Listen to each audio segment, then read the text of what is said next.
Life is full. It's full of beautiful moments, hard moments, and a whole lot of mundane in between. Often we find ourselves going through the motions, and we end up seeing mostly the hard, mostly the boring, and failing to see the good in our days at all. With Intention is a podcast about changing the narrative. I'm your host, Desiree, and I'm no expert at living intentionally. I'm just here to share my personal learnings alongside stories from others about how we're learning to see the beauty in the mundane, celebrate our beautiful, ordinary, everyday lives, and approach every aspect of them with intention. We'll talk about things like motherhood and family, reflecting and taking care of ourselves, our work, our homes, all the things that make up our days. My hope is that you'll leave our conversations reminded that our beautiful, hard, ordinary, mundane days, this messy life, it's full of good and it's full of purpose and it's meant to be lived well with the utmost intention. I'm so glad you're here. Let's get to today's episode. Welcome back to With Intention. I am so excited that you're here. Happy December if you're listening to this in real time, like when it's released. It is just the start of December. It is the start of the last month of the year, and we are going to talk about the holiday season today. I feel like we need to talk about this, even though, I don't know, being on year 3 or 4, or whatever year it is of this podcast, I think it's year 3, when the holiday season comes around, I'm not super excited to talk about it. Even though this is one of my favorite times of year, it feels like since this podcast started out as something about minimalism, a podcast about minimalism, it feels hard to talk about the holiday season when it so often is about consumerism. And a lot of questions I get around this time of year is, what can we do about gifts with minimalism? And how do we deal with the holidays with minimalism? And how do we do the holiday season intentionally? And honestly, there's no one-size-fits-all answer to anything related to minimalism, but there's definitely no one-size-fits-all answer to this. We all celebrate different holidays.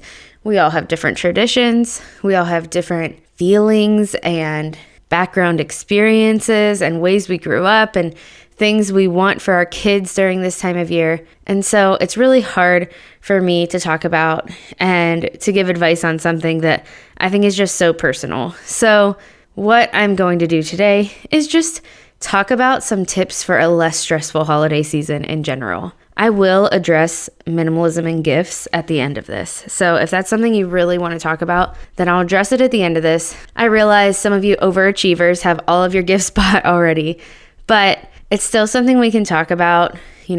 Things can be taken back. Changes can be made if that's something you want to do. But there's also some of us who haven't gotten all of our gifting done yet. So I do want to address it. I will address it at the end of the episode because it is part of tip number 4. But overall, I think when it comes to the holiday season, my goal is always, how can we just enjoy this most as a family? How can we really experience this season together, experience all the things we love about it, and not be stressed out about all of the other things that can often stress us out during this season? So, with that said, let's just dive into these 4 tips that I've kind of come up with over the years and that I kind of think about every holiday season to just take away some of the stress. So the season comes with a lot of expectations on ourselves, others on us, the gifting expectations. Who do we have to buy for? What gift exchanges are we included in? All of these expectations, plus expectations from how we've done things in the past, from maybe our kids or our families in general, expectations from extended family about traditions that have gone on for a long time. And overall, that I think is what makes this holiday season stressful, right? So I'm speaking mostly to my experience, which is celebrating Christmas. But I do think that these things may be able to be applied. These tips may be able to be applied to other holidays you might celebrate at this time of year as well. So starting with tip number 1, this is kind of the most important. It's the starting place. If you want your holiday season to be less stressful, if you want to enjoy these next 20-something days of December, plus, whatever week in between Christmas and New Year's where you might be doing other holiday parties with other sides of the family and New Year's things and whatever else, right? It's pretty much the whole month for many of us. If you really do want to enjoy it, then I suggest starting out with reflecting.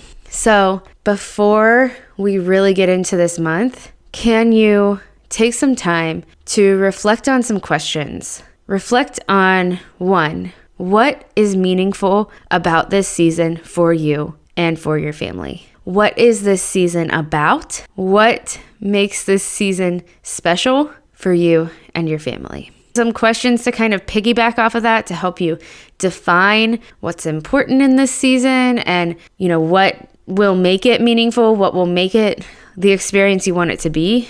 What do you want this season to look like? Do you want it to be busy and full of experiences that are festive? Maybe you do. No harm to that, right? If you love being festive, if you love like all of the Santa breakfasts and celebrations and holiday parties, then dive into them, right? Or do you want it to be peaceful? Do you want it to be less busy?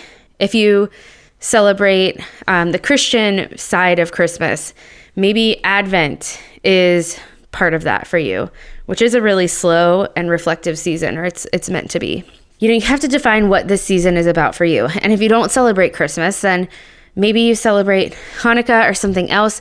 What is that about to you? Or maybe you celebrate Christmas just for like the tradition of it and it's not religious to you. So whatever it looks like, what is meaningful about this season? What makes it special? And what do you want to focus on? What do you want it to be about? Some other things that come with this season, right? The festiveness of it all. What kind of smells do you enjoy? What tastes do you enjoy? What kind of baking do you want to make sure you do or make sure someone else does? Make sure you taste or get from a bakery, whatever, if you're not into baking yourself. What movies do you love at this time of year that you want to make sure to watch? What experiences do you not want to pass by? For us, there is a Christmas on the Farm event that's near us, and I am super excited about that. I've actually never been, so I don't know if I love it, but I do love other things that this farm does, and it's something that we missed last year just because I didn't know about it. So that's something that I think would be fun. I really enjoyed a parade that I took Gemma to. I do like the festive things, but not too much of them piled in together. When I think of this season, most of all, I always want it to be more reflective than it ends up being. I want it to be a season where I'm focused on my faith, and often I get too busy or stressed out, and that part passes me by. So those are just some ways I'm reflecting about this season, because in the past it hasn't been about what I wanted it to be about. So it's a good time at the beginning of the month to sit down and think, these are the things I want this season to be about, this holiday season. Maybe it hasn't been that way in the past, but what are some things that I can put on the calendar, or what are some things that I can make sure I do each day to make it closer to that? So the next 3 tips kind of piggyback off that first one. Because once you've reflected, once you've defined what this season means to you, then you can kind of follow through with these next 3 things. Especially the second one is really related. So if we've reflected and thought about what makes this season meaningful to us, the next step is to let go of something. Let go of something that is blocking us from the meaningful holiday that we want. Maybe that something is just a tradition that stresses you out every year, that you feel like you have to uphold, but you don't love it. Maybe it's a gift exchange that you've put yourself in, like at work or something in the past few years, but that gift exchange is just going to stress you out financially this year. Maybe it's gifts in general. Not that you would let go of gifts completely or that you have to, but how can you look at the way you give gifts differently if that's something that you feel like is blocking what you really want Christmas to be about? Maybe this thing you need to let go of doesn't have to do specifically with the holidays, but it's a commitment that bogs you down. And this time of year when things feel even busier, you want things to be slow and you want to put this commitment on pause, or you want to, let go of it. Maybe it's a routine in your life that's no longer working for you. Maybe it's just something that you have been stressed out about. It's something that you need to let go of around this season, or just in life in general, that is going to help you have a more meaningful holiday season and a less stressful holiday season. Is there something that you need to let go of? Maybe there's not, but that's kind of my second tip, is to think of, what's been stressing you out, or what stresses you out at this time of year every year, and how can you let go of it? Or if you can't let go of it totally, how can you modify it? How can you shift it so that it is bringing you less stress? Next one, the next tip number 3, goes along with financial stress in general. The tip is, deal with the financial stress, reflect on the financial stress. And I just have some action steps for this, because this time of the year can be so financially stressful. It's hard because there are a lot of expectations on gift giving and the way we spend our money at this time of year. But when it comes down to it, it is one time of year. And if you have to change things financially this year, just remember that you might be thinking that people are judging you for it, or if you give homemade gifts or anything like that, that people are going to be upset or disappointed.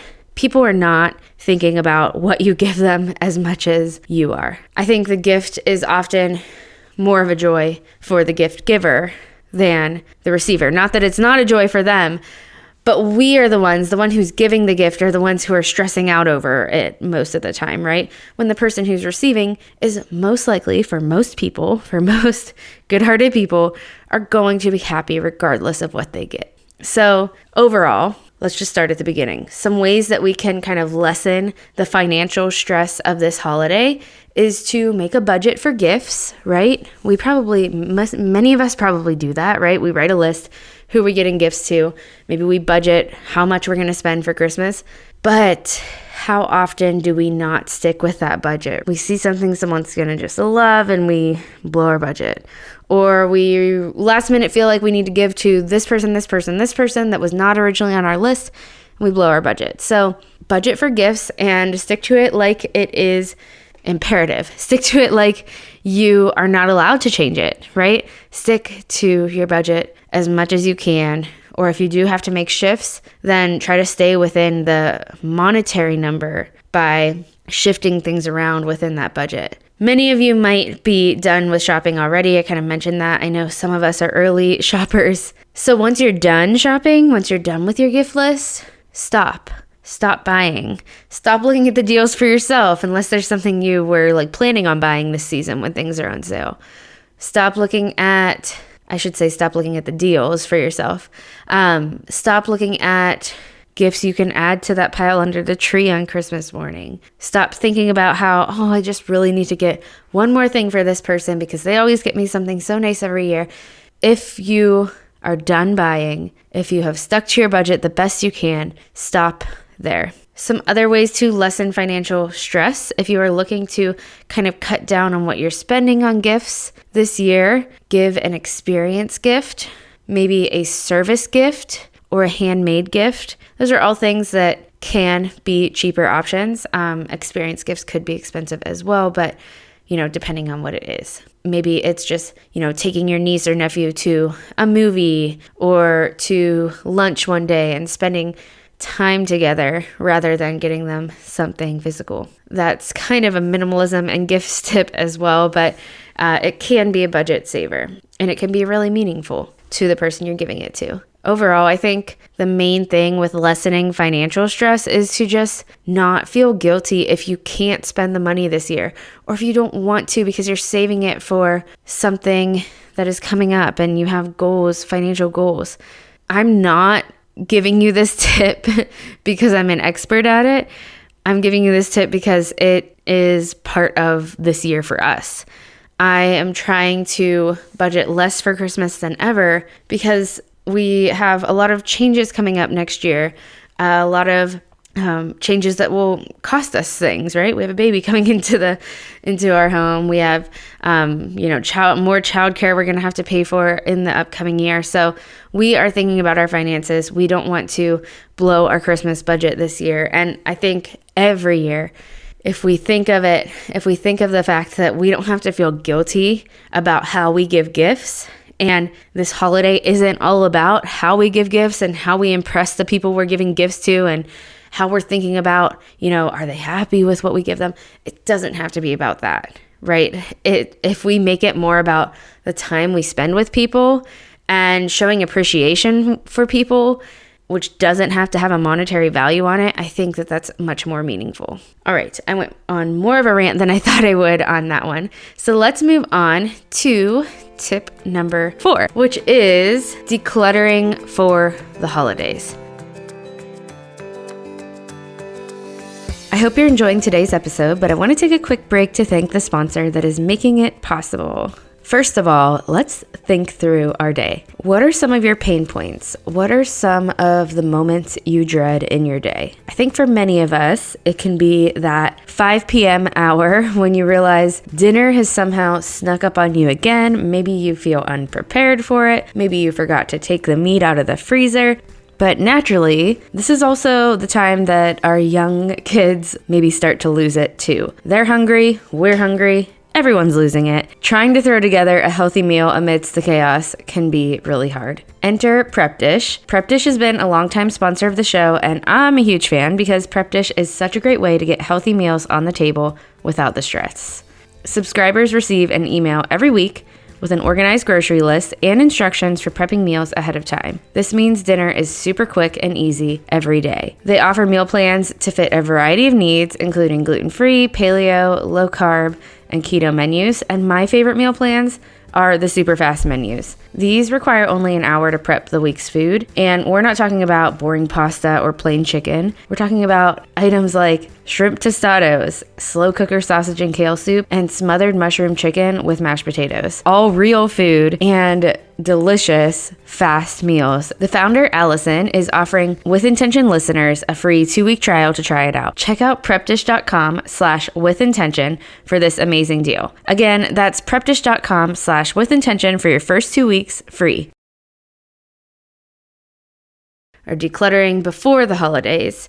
And I guess with this one, I'm going to talk about gifts, which doesn't sound like it makes sense, but I am going to talk about minimalism and gifts and kind of piggyback off of this tip. It's not my 5th tip. I only have 4 tips here, but it's just going to kind of go along with this idea of decluttering before the holidays. Okay, so if you're listening to this for my little spiel on minimalism and gifts, which is non-expert opinion, but just some ideas, just some things that are meaningful and have helped us over the years, then stay tuned. So tip number 4 is to lessen the stress in your physical space by decluttering before the holidays. And this does not mean going into a full-on declutter before the holidays and upheavaling your entire home. This means maintenance declutter, focused on the areas where you will be bringing things in. So for me, that's mostly my daughter's toys, maybe her clothes. I've already been going through those for the past couple of months. So I'm looking mostly at her toys, her stuff in general. So some tips on doing a maintenance declutter before the holidays. First of all, anytime you're working with your kids' stuff, if your kids are old enough, which you determine, what does that mean? What does old enough mean? When are they old enough to kind of play a role in this and have a decision, right? If they are old enough, talk this over with them. Have a conversation. You are going to be getting more toys, whether you do Santa or whether it's just from you and from family members. Listen, you have a lot of stuff. How are we going to make room for the new stuff that's coming in? Can we let go of some things we no longer play with? Can we at least put them in a box, pack them away, and if we don't think about them for the next month or 2, then we can talk about getting rid of them, right? So if your kids are old enough, talk it over with them, do it with them. If it's going to provide extra stress to involve them in the process, then just talk to them about it and then you do it. Just do it, get it over with. If your kids are younger than that threshold, whatever you kind of determine, like they're not ready to let go of things. For me, my daughter is really in the middle. Sometimes I can declutter with her in the room. I can talk to her about it. She will let go of some things. Other times, I take an opportunity when she's out of the house, like especially with a million pictures she draws every day that she would never give permission to let go of. She also will never remember if they are there or not. Sometimes I let go of some of them when she's not home. But when it comes to her toys, yes, sometimes I let go of some of them when she is not home. Sometimes I do it with her. And if I'm letting go of them and she's not home, unless it's like broken or something like that, I will often bag them up, throw them in a closet for a couple days. If she asks for them, then I'll give them back. If she doesn't, which is often the case, then we will donate after a few days or a week or so. So however you need to do it, now is the time. And it's also a good time that kids might be more accepting to talk about this. If you've had trouble with your kids letting go of stuff in the past, if they're old enough to have this conversation, this is a time where they know they're going to be getting more stuff. They won't miss the stuff that they aren't playing with. So you don't have to feel guilty about it if you're doing it on your own. They might be more accepting to it if they're old enough to really help you in this process as well. So that is kind of my last overall tip, is to just do this maintenance declutter. Give yourself a day or so to just go through and get it done with their toys. If you have not done an initial declutter with your kids' toys, then maybe it's just letting go of, a handful of things. Even though you want to declutter more in the future, this is not the time to do like an overhaul of a crazy out of control playroom, because there are other things going on at this time of the year, unless you really want to do that. But it could be a time to just do a small declutter, to just start the process, because you do know things are coming in. If you've already decluttered, this is just that perfect time for a maintenance declutter. Okay, now your kind of bonus. Let's just call this a listener question, because when I last asked for questions, which was in November, I got several about minimalism and gifts. And when I did my Q&A, I didn't really want to approach it. I just wasn't in the brain space to think about the holidays yet, but I am now. You might be done shopping at this point. I've said that 3 times, but please forgive me because I have pregnancy brain and I am out of breath when talking into this microphone. Even if you're done shopping for your kids, that does not mean that at this point you can't make changes to the way that you give gifts, even in this holiday season, right? You can return things. You can choose to maybe keep things for an upcoming birthday if it's in the next couple of months. If you have the financial means, you don't want to return things, you can give some things instead of giving them all to your kids. If you feel like you went overboard buying and that's not what you wanted, maybe you can donate it to a toy drive. Okay, so there are options, even if you're done shopping, to make this holiday season less about stuff under the tree. Now, let me just give you a quick breakdown. I have a 4-year-old. She has had 4 Christmases. Her first Christmas, she was very much a baby and there was no opening of gifts. She was a couple months old. Her second Christmas, I did the kind of like want, wear, read, whatever it is. Something you want, something you need, something you wear, something you read. I did that. She was 1 year old. She didn't really know any better. It was just the joy of opening things. Okay, I guess she's had 5 Christmases now that I think about it. Whatever. Her second, when she was 2 years old, that's when I could tell like it was starting to click, that she was getting new things, that this was exciting. I still did the want, wear, need, read. I know I said that in the wrong order. I still did that and maybe added a few extra things. I think we had a handful of gifts under the tree and that was perfectly fine. Last year when she was 3 was the first year that my husband and I felt like, and I think maybe you can relate. It was a really tough year. It was the pandemic. It was a year where we were trapped inside a lot and we just wanted the magic of the holidays. And part of that was gifts. We did not have a huge pile under the tree, but we definitely had more than what we did the other years. And this year, I am not like sticking to any certain number. I'm maybe like 5 is in my head of the things that I am actually physically buying for her, like buying from a store new. I'm gathering a couple of things secondhand, smaller things, and I've gathered a couple of things from my Buy Nothing group, and there will be a small little pile under our tree. Now, that's what we're able to do, and that's what we want to do this year. But I also am fully aware of the fact that my daughter right now, her toys are all in her room for the most part. We do have a few things in the living room, like just puzzles and things like that, games. But everything she plays with are in her room. And there's not really much space for more. She enjoys everything she has, and she plays with all of it. And so I am thinking spatially that even if I wanted to have a big pile under the tree, that would not benefit anyone in this family. I know it wouldn't benefit her. She would be excited on Christmas morning, but would she play with everything? No. Would it probably cause overwhelm because it would clutter up her room and other spaces in the house? Yes. It would make less focused play because I know more stuff, especially for young kids, is going to create less focused play. So these are the things I think about when I think about, oh, I'd love to have a big magical pile under the tree. Spatially, we have spatial boundaries of what we can have. There's not much that she has that I'm going to get rid of before Christmas because she really enjoys all of it. So I'm thinking of adding things to what she already has. Like she loves Legos, we're adding some Legos. She enjoys Barbies, we're adding a Barbie. Things like that won't take up a ton of extra space and can be stored where her other stuff is stored. A couple of things she's asked for we'll get, but they're not huge. They will fit in the house. And I know also that she's going to get a lot of stuff from family. So that's just what I think about when I think about how are we going to do minimalism and gifts. It is very personal and specific to every family. But I think some mindset blocks that come up. One, I have to do what I've done in the past or else my kids are going to be disappointed. Okay, so that I think is actually the main one.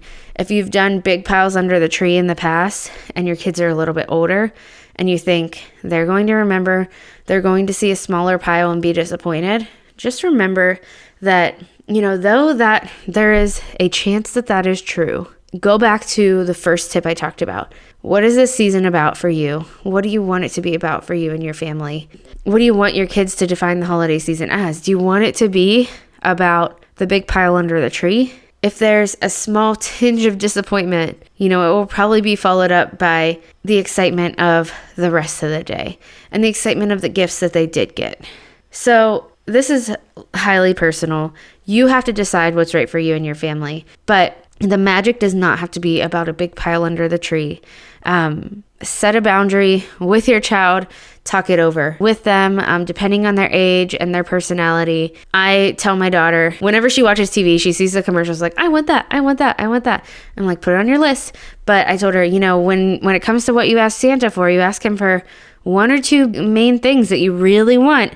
And maybe he'll bring the other things that are on your list, but you're not going to get all of it. He has to give to other kids too. So it's just kind of painting a picture for them that this isn't all about the gifts. You will get gifts if you do gifts in your family, but it's not all about it. This is not what the season is all about, and it doesn't have to be about the large pile. I know it's easier said than done. Maybe it's something you pare back on a little bit this year and see how it goes. It's not any kind of formula of how do we do minimalism and gifts, but that's just kind of the mindset I have, the things that I walk through to see what is this going to look like for us? What does minimalism, how does it come into play? But when it comes down to it, I just don't want this holiday to be about stuff. I don't want this holiday to be about consumerism. I don't want it to be about that for me.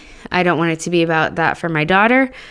So I have to be the one to start making it about something different. If I continue to put the big pile under the tree, then it's going to become about that year after year. So last thing to just note, if you're not on a buy nothing group, get on one, especially, if you have a toddler or a younger kid who is going to be excited about any little thing.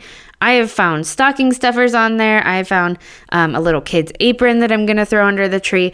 And those are things that I don't have to feel guilty about buying new. Those are things that I can kind of add to the magic of Christmas under the tree, but I didn't actually have to buy it. So I have two things I'm adding under the tree that came for free from Buy Nothing. And then also, always think about, can you shop secondhand? Always check secondhand first for things because, you might even find something that's basically brand new and you can find it at a discounted price, plus not have to buy something brand new from the store when it's already out there. It's already been bought. You can just give it another life. So overall, the stress of this season can come from a lot of things. Even this idea of wanting it to be more minimal, wanting the gifts to be more minimal in your family, that can bring stress. But this is one season of the year. This is one day out of the year. We don't have to continue the tradition of making it about stuff, whether we grew up that way or we've made it that way in the past for our family. We can change. It might not, might not everyone be on board with that. Maybe not the first time, but make it magical in other ways. My daughter, I've never seen her so excited about an elf that moves around the house, the elf on the shelf. This is the most magical thing to her, right? And that is going to paint so much more of this season than the gifts under the tree on one day of the season. So just think about that. What traditions can you do? What are some other ways that you can make it magical for your family? And you don't have to make it all about the gift pile. That is not where all the magic lies. Overall, I hope you didn't mind my out of breathness in this episode. It is really catching up to me during this pregnancy. I'm starting to get there. I didn't realize it until I talked into the microphone, but yes, I am getting out of breath fast. But I hope these 4 tips, reflecting on what can make this season magical and meaningful to you and your family and what you want it to be about, letting go of something that is going to stress you out and make it not about that and take it away from what's important to you. Number 2. Number 3, how can you lessen the financial stress of it all? Budgeting for it and stopping when you're done buying the gifts. And number 4, doing a little maintenance declutter. I hope those things, whether you do one of them or all of them this season, hope they help in some way. Make your holiday season less stressful, more peaceful, more about what you want it to be this year. That is all I have for this episode. Thank you again for being here. And if you enjoyed it, share it with a friend. Share it on, social media, wherever you want to share it. I am super grateful when you do that. Love inviting more people into this community. And I will talk to you right back here again on the next episode.